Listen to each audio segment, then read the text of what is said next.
Listen, if you have more bills than money, then you definitely want to tune into this video, all right? Because I'm going to be sharing with you 5 practical ways to help fix your situation.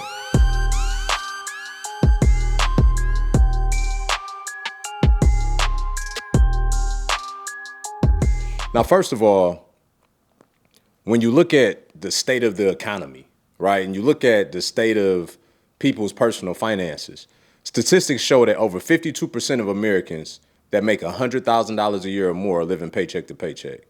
Over 68% that don't make $100,000 a year living paycheck to paycheck. So what does that tell us? It tells us that whether you're a high income earner or not, many people are plagued with having more bills than money. Okay. Now I got a PhD in this area because many years ago when I worked in corporate America, my wife and I found ourselves in a very similar situation.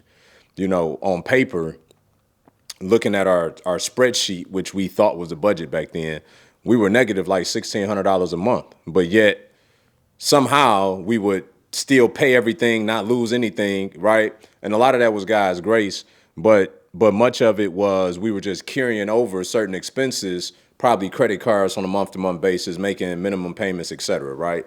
If you there, you know exactly what I'm talking about right now. And so I want to share with you guys in this video some practical things that we did to get on the other side of that, okay? So number one, before I even get into number one, let's go back for a second. Let's talk about how do we even find ourselves in this situation? From being on both sides of this, I've realized that what happens is for many of us, we're living a life that we're unfulfilled with, right? So we found a way to at least position ourselves to go out and make decent money. The problem, though, is when we find ourselves still unfulfilled at that job doing that thing, then we utilize this money that we get from the employer to then go out and buy things to try to give us the gratification that we feel like we're missing by way of the work that we're doing. So what happens is we start making these. Anybody ever bought anything they couldn't afford? Yeah, we do it all the time, right? We call it credit cards. So we go out and we make these impulse purchases and we charge vacations and we go on cruises and we go shopping and we buy our kids something to make them feel special and we buy ourselves something to make us feel special. And the list goes on. And then we go get the nicer car and we go build the better house. And y'all see I got a list, right? Because I've been there, done that, all those things that I just aforementioned. And so what happens, though, is 2 different things. One, all of those are cheap counterfeit. The only way to truly be fulfilled in life is to go and do something fulfilling, right? To, i.e., identify your gifts and go find your purpose. And the other thing that happens is we end up furthering our cycle of being stuck in the rat race.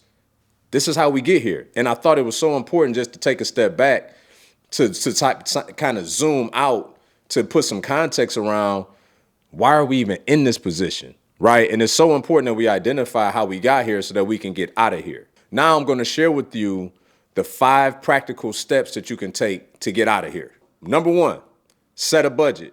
Yeah, it's the big bad B word. And if you anything like how me and my wife was many years ago before we got professional help, we had a spreadsheet. OK, and I think even that's a healthy place to start if you don't have anything, because you need to, at minimum, list out your income and list out all of your expenses. Yes, go and pull up all those credit card statements and start writing down all your expenses in addition to all the major ones that we all account for, okay? In addition to that, if you can go out and actually get professional help and find somebody that has a system with a budget that's a little more progressive than your spreadsheet, by all means do that. But if you got more bills than money, probably you don't have the financial margin to do that. So start where you stand, and at least you gotta see where you at, okay? Secondly, you have to figure out how to reduce your debt, okay? You got to work on debt reduction. So I know this sounds oversimplified, y'all, but hear me out. Like, you have to work on debt reduction by decreasing your expenses. So once you start looking at your expenses, you're going to see where the excess comes in at. For many people, for many families, it's eating out, which has become more and more expensive, as also grocery shopping.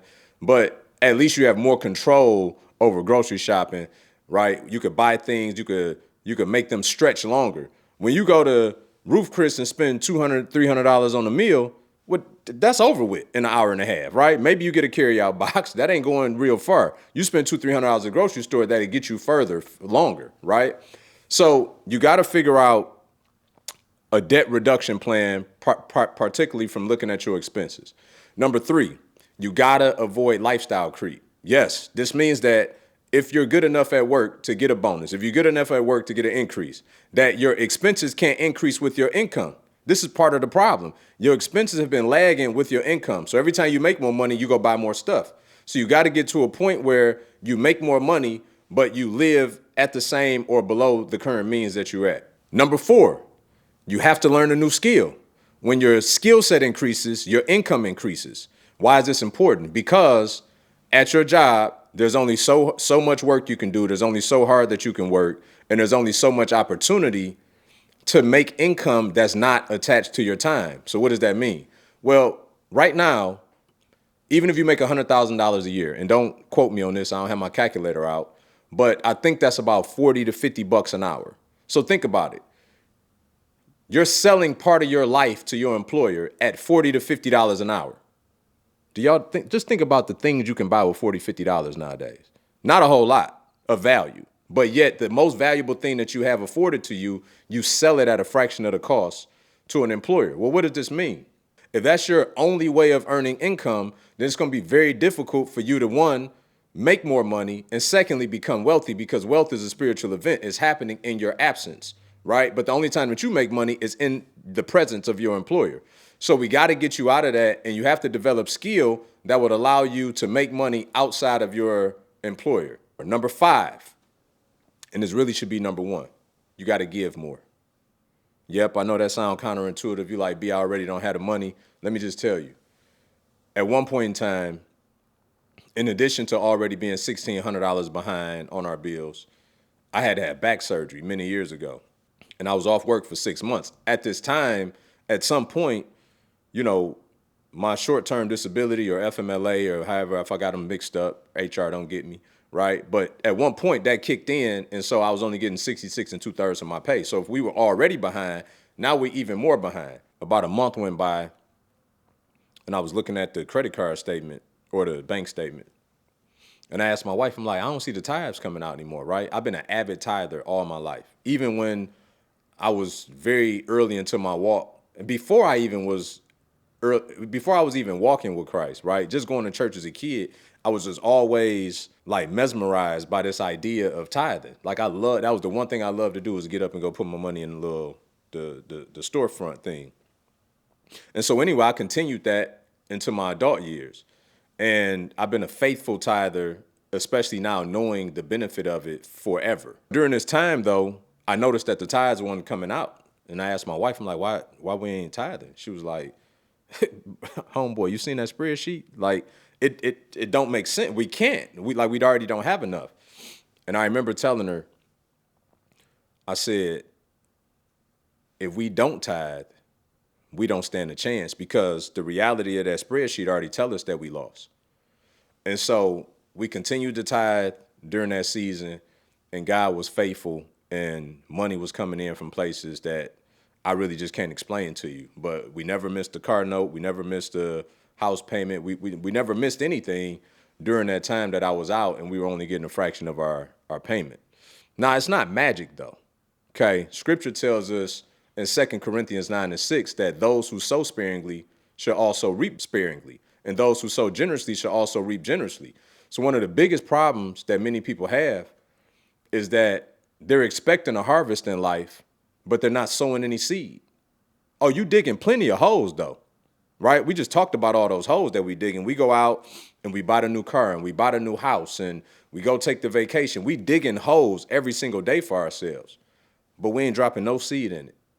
And every time there comes a point in time when there's time to invest in yourself, you got to second guess that and him and her about you feel anxious, and right, but you feel that same anxiousness when you swipe that card for Christmas. You just do it anyway because of the perceived instant gratification. And so you have to keep that energy as it pertains to putting seed in the ground and having enough faith that these things are going to mature and put you in a better place by investing in the right things, predominantly yourself. In addition to investing in yourself, you legitimately need to give more, right? God in the Bible tells us this is the only area in the Bible where he says, test me in this. That if you give me your first fruits, your first 10%, that I won't open up the floodgates and pour you out a blessing that you can't contain. And while many people, I think, believe that that scripture means that you're just going to sit on the couch and all of a sudden it's going to be 50, 100, 200,000 popping up in your bank account, what I've grown to understand is that the blessing that God pours out is called opportunity. Problem with opportunity is this. You have to prepare yourself for the opportunity that's being prepared for you. So where we miss out on opportunity is that we don't have the sight or the vision to even identify that it is one. So one of our students, for instance, in our real estate program, he, for 14 years, worked right next to a guy that he called his roofer. That was the only capacity in which they worked in. He's a plaster guy. He does construction. His roofer does roofing. He makes this investment in himself. He comes into our real estate program, right? Tens of thousands of dollars. And for the first time in his life, he's been made aware of the abundance that he already has right next to him. But he didn't have the vision to see it before. So once he came in and he invested in himself and he learned this skill and he learned how to identify certain things in individuals, he learned how to articulate his vision of investing in real estate and how to acquire partnerships and investors.